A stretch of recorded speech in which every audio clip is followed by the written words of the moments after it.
Hi, we're here at a conference in Selma, California, that is regarding what's happening in our public schools. The lobby is basically empty now. I guess you can hear some background noise.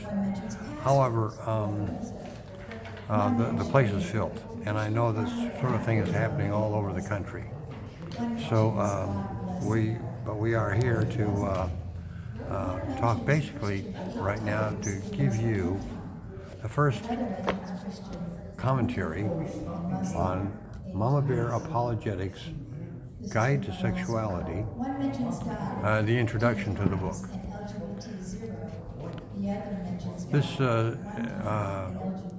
there's a separate discipleship workbook, by the way. And the authors and contributors are Hillary Morgan Ferrer, Amy Davison, and T.Z. Cannon. It's published by Harvest House Publishers, and you can get them from Amazon.com and other sources, I presume. Now, I do not get paid for any of the sales of these books. I have no professional or personal association with either the authors or the publishers. I simply agree that Mama Bear Apologetics Guide to Sexuality is a wonderful resource. And my name is Dale Nepper. I'm located in California. I'm a retired teacher, retired publishers representative, major publishing companies like Glencoe, which is part of Macmillan and McGraw-Hill, a former online instructor for Fresno Pacific University, and a former elected member of the Fresno County Board of Education from 1988 to 1996. At this moment, I am dedicated as an educator to the faith of our children, holy faith in Jesus Christ. Now let's get back to Mama Bear Apologetics Guide to Sexuality. How does the author introduce her book? Hillary and Amy Davison begin by asking the question, my kid's cartoon showed what? They're saying that the old ways of letting our kids know about sex are not adequate to help them in the world today. And that's true.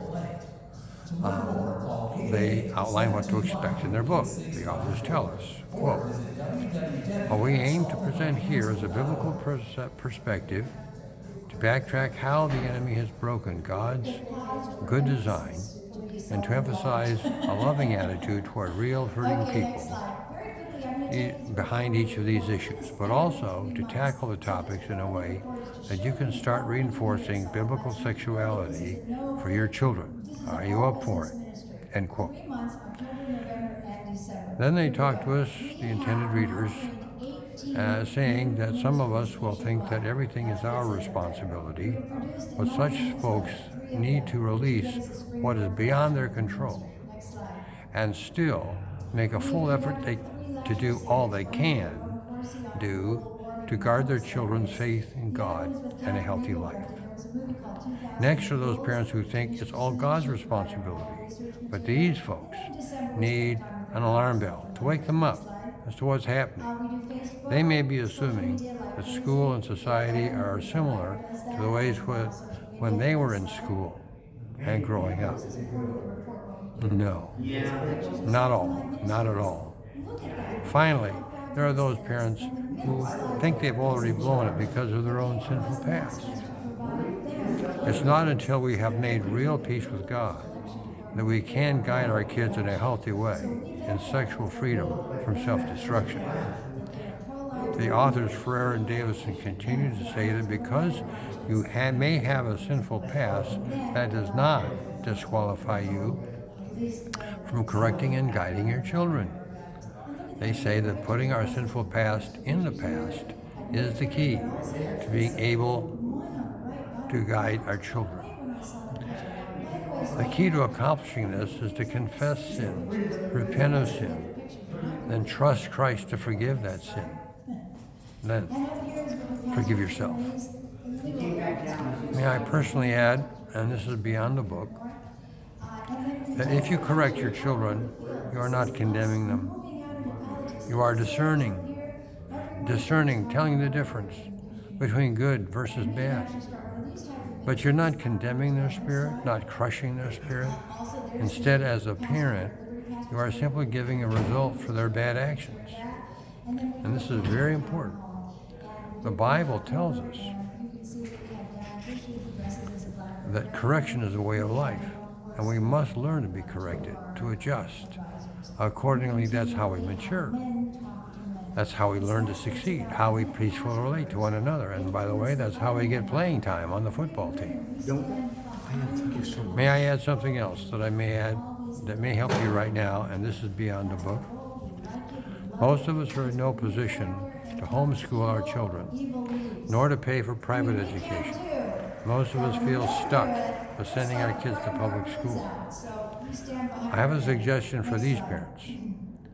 You can show your child how to not accept bad information in their minds and hearts, nor to openly reject that bad information in class. But rather, you can teach your child to only receive the information for later use on a test, perhaps. For instance, you might consider telling your child something like this.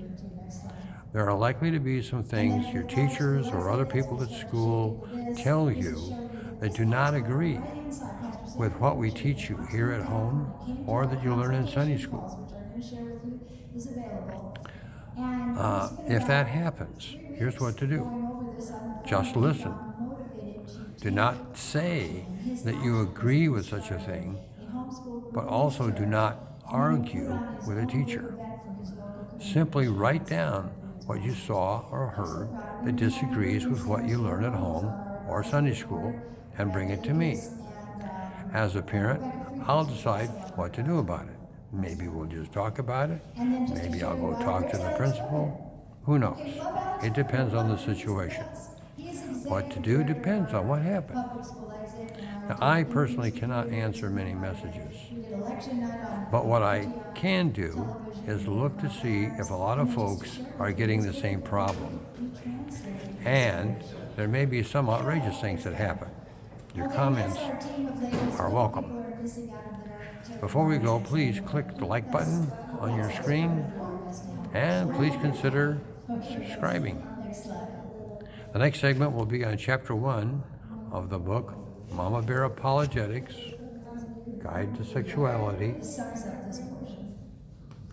and it's called Sexually Set Apart. God bless you and your family and all who love you.